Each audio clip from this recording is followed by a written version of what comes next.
नमस्ते, राम राम, जय श्री राम मित्रों, मेरे प्यारे दोस्तों, सभी सनातन धर्म के धर्मावलंबी सज्जनों, जय श्री राम। और रामायण की इस पावन कथा में हम आज आगे बढ़ते हैं। पिछली कथा में आपने सुना कि कैसे विश्वामित्र जी ने कठिन तपस्या की और ब्रह्म ऋषि का पद प्राप्त किया। अब जो है आगे की कथा में हम चलते हैं और अब हम आगे राजा जनक जी के द्वारा जो वो यज्ञ है उसका, जो राजा जनक जी के द्वारा जो यज्ञ है उसका आस्वादन करेंगे, उस कथा का। ये कथाएँ कलयुग के सभी कष्टों को दूर करने वाली कथा है मित्रों। आप पुरुषोत्तम मास के इस पावन अवसर पर इन कथाओं का लाभ लें।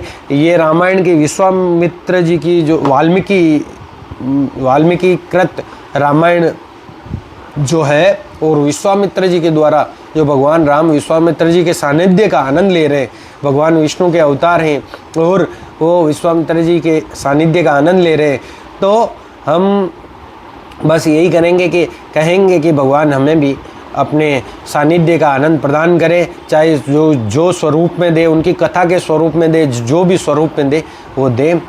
तो अब हम कथा को पुनः आरंभ करते हैं। आज की कथा को आप ध्यान मग्न होकर सुने और इस पुरुषोत्तम मास के पावन अवसर पर आप अपनी पुण्य को अर्जित करें। जय श्री राम। मित्रों, हम कथा को स्टार्ट करते हैं। ओम रामाय राम भद्राय रामचंद्राय वेदसे रघुनाथाय नाथाय श्री सीतायावदे नमः। रामं रामानुजं सीतां व्रतं व्रतानुजं सुग्रीवं वायुसुनं च प्रणमामि पुनः पुनः। वेद्य वेद्ये परे पुंसी जाते दशरथात्मजे वेद प्राचे सादासित साक्षात् रामायणात्मा। फिर जो है अगली सुबह राजा जनक विश्वामित्र जी को, राम जी को और लक्ष्मण जी को आमंत्रित करते हैं। उनका आदरपूर्वक अभिवादन करने के पश्चात उन्होंने कहा, जनक ने, कि मुझे ज्ञात है कि ऐसे महान व्यक्ति किसी गंभीर उद्देश्य के बिना यहाँ नहीं आएंगे, अतः कृपया मुझे बताइए कि मैं आपकी क्या सेवा कर सकता हूँ। विश्वामित्र जी ने प्रसन्न मुद्रा में उत्तर दिया, राम एवं लक्ष्मण उस आश्चर्यजनक धनुष को देखने के लिए यहाँ आए हैं जिसकी दीर्घ काल से मतलब प्रतीक्षा कर रहे हैं या आप पूजा अर्चना कर रहे हैं। तब महाराज जनक समझाने लगे, पूर्व काल इस धनुष का उपयोग शिव द्वारा, फिर वो क्या है, राजा जनक जी वो उस धनुष की कथा सुनाते हैं कि पूर्व काल में इस धनुष का उपयोग शिव द्वारा उनके ससुर दक्ष के यज्ञ को भंग करने के लिए किया गया था।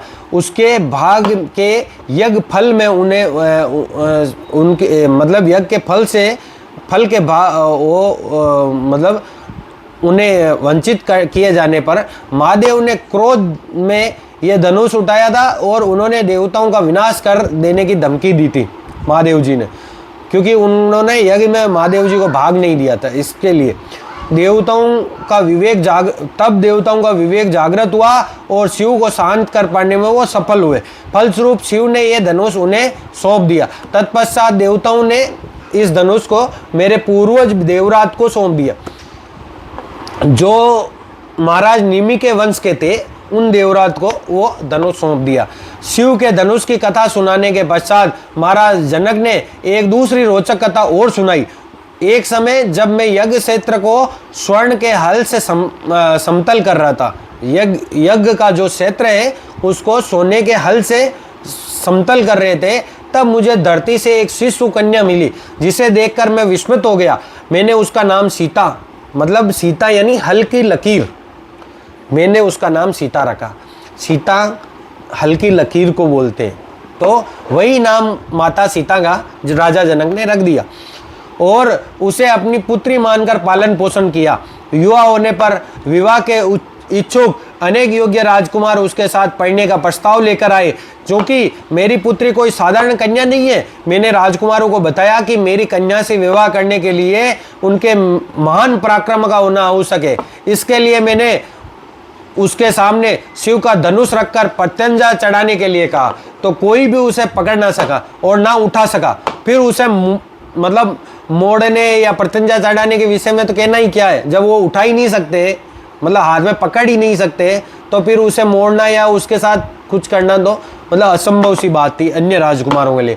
अधिकांश राजकुमार अपमानित होकर लौट गए और मिथिला पर आक्रमण करने के लिए एकजुट हो गए। 12 मास तक भीषण युद्ध जो है मिथिला पर चलता रहा। अंततः जब मेरी सेना कमजोर पड़ने लगी तब मैंने देवताओं से सहायता हेतु प्रार्थना की।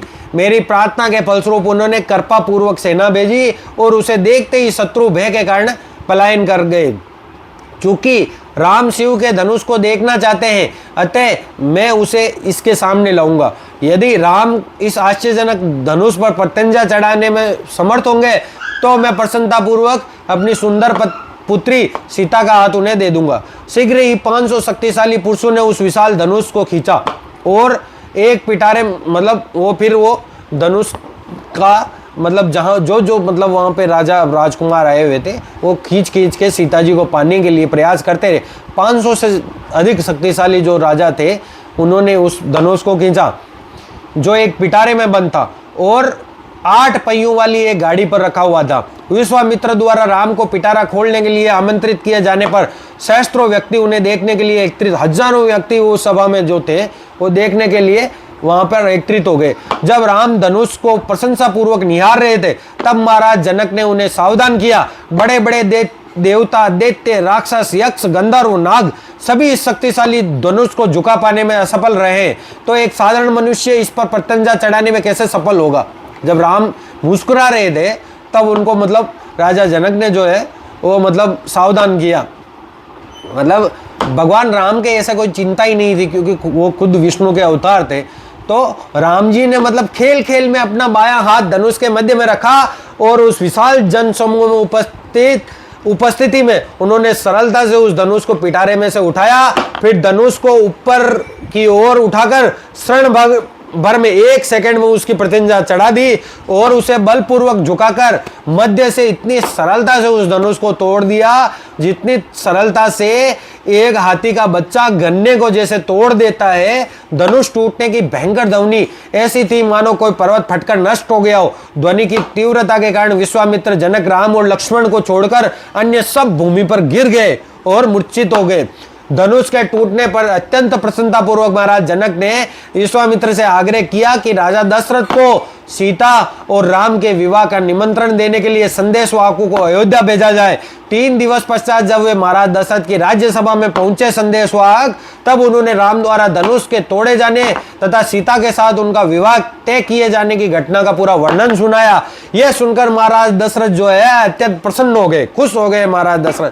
तब महाराज दशरथ ने वशिष्ठ और वामदेव जी के उनसे परामर्श लेकर ये निर्णय लिया कि अगले दिन ही वे सब मिथिला के लिए प्रस्थान करेंगे। सब लोग अगली सुबह अपनी सेना सहित महाराज दशरथ कुल पुरोहितों को सबसे आगे कर तथा प्रचुर मात्रा में धन लेकर रवाना हुए।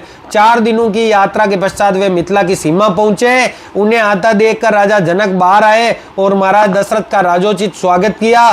तत्पश्चात वे जब महाराज दशरथ अपने दोनों पुत्रों से मिले तब यह तय किया कि अगले दिन सुबह शुभ मुहूर्त में विवाह की सब रीति जो है प्रारंभ कर दी जाए। अगले दिन सभी एकत्रित हुए। विवाह उत्सव आरंभ होने से पहले महाराज दशरथ ने राजा जनक से यह आग्रह किया कि वे वशिष्ठ मुनि से उनके राजवंश परंपरा के विषय में सुने। इस प्रकार से आग्रह किए जाने पर महान मुनि वशिष्ठ ने रघुवंश का सारा इतिहास राजा जनक जी को सुनाया और पूरी राजवंश की जो उनकी परंपरा थी वो बताई। मरीचि ब्रह्मा के पुत्र थे और मरीचि के पुत्र कश्यप थे। कश्यप के पुत्र सूर्यदेव विश्वान थे तथा विश्वान के पुत्र मनु थे। वैश्वत मनु के पुत्र इक्ष्वाकु थे जो अयोध्या के प्रथम शासक हुए। अनेक पीढ़ियों के पश्चात इक्ष्वाकु की वंश परंपरा में महाराज भरत हुए, जिनके पुत्र असित अपने शत्रुओं हेयो, तालजंगों एवं शशबिंदुओं द्वारा पराजित कर दिए गए। इस प्रकार से पराजित होकर असित अपने दोनों पत्नियों के साथ हिमालय चले गए। जब असित का निधन हुआ तब उनकी विधवा, जिसका नाम कलिंदी था, वो गर्भवती थी। उसकी दूसरी विश्वा ने ईर्ष्यावश कलिंदी के गर्भस्थ शिशु की हत्या करने के उद्देश्य से भोजन में विष मिलाकर कलिंदी को दे दिया। जब कलिंदी को विष के प्रभाव से पीड़ा होने लगी, उसी समय मान ऋषि च्युन वहां पर पहुंचे कलिंदी ने अश्रुपूर्वक नेत्रों सहित शिशु के जीवित रहने का वरदान उनसे च्वन ऋषि से मांग लिया। ऋषि ने उसे आश्वस्त कर दिया कि विष निकलने के साथ ही उसे एक पुत्र प्राप्त होगा। इस असामान्य परिस्थिति के कारण कलिंदी के पुत्र का नाम जो है वो सगर पड़ा, जो विश्व सगर यानी जो विश्व के साथ जन्मा हो। सगर का जो है शाब्दिक अर्थ जो होता है वो ये होता है कि जो विश्व के साथ उत्पन्न हुआ हो वो सगर। तो सगर नाम पड़ा है उस पुत्र का नाम। आगे चलकर इक्ष्वाकु वंश के महाराज भागीरथ के परपौत्र प्रबद्ध जो थे, प्रबद्ध ने मुनि वशिष्ठ के श्राप से वो राक्षस बन गए और इस प्रकार उनका नाम कलमास्पाद पड़ गया। इस प्रकार इक्ष्वाकु वंश में कोई महान राजा, जैसे कई महान राजा हुए, अम्बरीश हुए, नहुस हुए, ययाति हुए, नभाग हुए और महाराज दशरथ के पिता जो थे अज्जु हुए। ऐसे महान मतलब जो राजा है जो अपने आप में मतलब महान थे, वो राजा दशरथ के जो इक्ष्वाकु कुल में, भगवान राम के कुल में इस प्रकार के राजाओं का वर्णन आता है। सभी के इतिहास के वर्णन के पश्चात उन सब राजाओं का जो इतिहास रहा, उनकी कथा कहानियों का वर्णन किया गया। वशिष्ठ ने राजा जनक से उनकी 2 पुत्रियों सीता एवं उर्मिला का हाथ राम और लक्ष्मण को देने का आग्रह किया। तब महाराज जनक अपने वंश के पूर्वजों के नाम बताने लगे। फिर महाराज जनक जी जो है वो अपने मतलब वंश के राजाओं के नाम बताने लगे। ये वर्णन राजा निमि से प्रारंभ हुआ। राजा जनक जी का जो है वो वर्णन जो है वो राजा निमि से प्रारंभ होता है और उन्होंने अपने पिता हाश्वरोमा का भी नाम लिया। तब राजा ने प्रसन्नतापूर्वक महाराज दशरथ के पुत्रों को अपनी पुत्रियां सौंपकर विधि पूर्वक कन्यादान किया। भाई देखो क्या होता है कि अपने परिवार किस प्रकार का परिवार है उनका मतलब वर्णन किया जाता है दोनों पक्षों की ओर से कि किस प्रकार का उनका वंश परंपरा है और किस प्रकार से जो दोनों वर वधू होंगे वो वंश परंपरा को चला पाने में समर्थ है नहीं है। इसका मतलब वो सब राज्यसभा में जो है चल रहा था। तो फिर पहले जनक ने दशरथ से राम और लक्ष्मण के लिए समावर्तन संस्कार करने का निवेदन किया।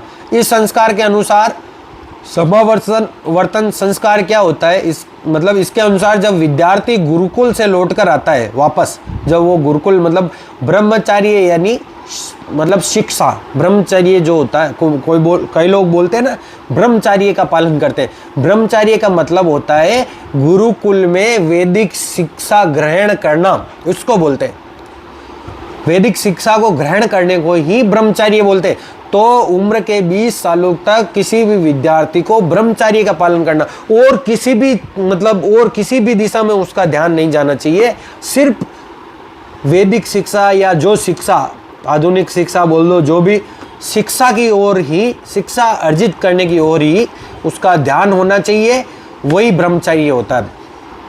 तो जब कोई भी विद्यार्थी जो है गुरुकुल से लौट कर आता था, वापस आता था तब उसके सिर तथा काख बगल के केस काटे जाते थे, क्योंकि वो जब वो गुरुकुल में जाता था तब वहाँ पे ऋषि मुनियों के यहाँ परंपराएं नहीं होती थी केस काटने की। तब जो है वापस केस लोचन किया जाता था। इसके 3 दिनों के पश्चात एक शुभ मुहूर्त में यज्ञ का संपादन जो करना जो है निश्चित कर लिया गया। वशिष्ठ जी ने राजा जनक के अनुज कुशध्वज की 2 पुत्रियों का विवाह भरत और मतलब राजा जनक का जो छोटा भाई था कुशध्वज, उसकी 2 पुत्रियां और थी और 2 राजा जनक जी के पुत्रियां थी। तो 2 कुशध्वज की पुत्रियों का भी विवाह का प्रस्ताव जो है राजा दशरथ जी के भाई 4 पुत्र हैं, तो भरत और शत्रुघ्न के लिए भी उनकी 2 पुत्रियों का विवाह करने का ये प्रस्ताव दे दिया। जनक के इस प्रस्ताव से राजा दशरथ भी सहमत हो गए। समावर्तन संस्कार के बाद में महाराज दशरथ ने अपने प्रत्येक पुत्र के लिए ब्राह्मणों को 1 लाख गौवें जो भी जितने भी 1-1 लाख गायें जो है सब ब्राह्मणों को उन्होंने सब पुरोहितों को दान में दे दी। तत्पश्चात विवाह करने के लिए निश्चित तिथि के दिन विजय नामक शुभ मुहूर्त में वशिष्ठ ने महाराज जनक के पास जाकर, हे राजन, कौशल नरेश अपने 4 पुत्रों सहित बाहर उनकी प्रतीक्षा कर रहे हैं जो कन्यादान करने वाले हैं। अब विलंब ही विवाह संस्कार प्रारंभ कर देना चाहिए, ऐसा मतलब वशिष्ठ जी बोलते हैं राजा जनक के पास जाके। फिर महाराज दशरथ अपने चारों पुत्रों सहित यज्ञ स्थल पर आते हैं। इधर वशिष्ठ मुनि पुष्पों, चंदन के लेप, कुंडों में रखे हुए पौधों, सुगंधित जल से भरे हुए पात्रों, अन्न, धूप, हल्दी आदि सब शुभ वस्तुओं से वेदी को सजाकर तैयार करते हैं। सब कुछ तैयार हो जाने के पश्चात वशिष्ठ ने हवन के लिए अग्नि प्रज्वलित की और आहुति देने लग गए। वहां उपस्थित अन्य ब्राह्मण वैदिक मंत्रों का उच्चारण करने लगे। तब राजा जनक सीता को मंडप में लेकर आए और उन्हें राम के साथ बैठाया। भावुक होकर कांपते हुए स्वर में जनक ने कहा, हे कुलीन राजकुमार, ये मेरी पुत्री सीता है। कृपया आप इसका हाथ लेकर इसे अपने जीवन संगिनी के रूप में स्वीकार करें। सीता सभी पवित्र गुणों की खान है। ये जीवन भर आपके प्रति समर्पित रहेगी तथा आपकी छाया की भांति आपकी विश्वास पात्र बनकर रहेगी। तब गंधर्व जो है गाने लग गए। गंधर्व यानी गाने बजाने वाले जो होते थे उनको गंधर्व कहा जाता था। तो गंधर्व जो है गाने लग गए, गीत गाने लग गए। अप्सराएं जो है नृत्य करने लग गई। स्वर्ग से पुष्प वृष्टि होने लगी और दिव्य नगाड़ों की ध्वनि के मध्य राजा जनक ने भाग्य लक्ष्मी सीता का हाथ भगवान राम को दे दिया। तत्पश्चात राजा जनक ने लक्ष्मण को उर्मिला, भरत को मांडवी और अंततः शत्रुघ्न को सुतकीर्ति का हाथ सौंपा। तत्पश्चात चारों भाइयों ने अपनी अपनी नवविवाहिता पत्नियों का हाथ लेकर 3 बार अग्नि की परिक्रमा की। फिर उन्होंने राजा जनक एवं ऋषियों की भी परिक्रमा की। सीता को पाकर जो पूर्ण माधुर्य और सदाचार की साक्षात मूर्त रूपा थी, राम को असीम संतोष और प्रसन्नता का अनुभव हुआ। उसी प्रकार सीता को भी अपने प्रियतम को पाकर पूर्ण आनंद हुआ, जो उनके हृदय के स्वामी और सौंदर्य, बुद्धि, वीरता और श्रेष्ठता के प्रतीक थे। सीता एवं राम प्रकृति, आयु, व्यवहार, सौंदर्य तथा रूप जैसे दिव्य गुणों से संपन्न थे। इस प्रकार एक दूसरे को अपना हृदय समर्पित करके सीता एवं राम उसी प्रकार शोभायमान प्रतीत हो रहे थे जिस प्रकार भगवान विष्णु अपनी दिव्य संगिनी लक्ष्मी के साथ शोभायमान होते हैं।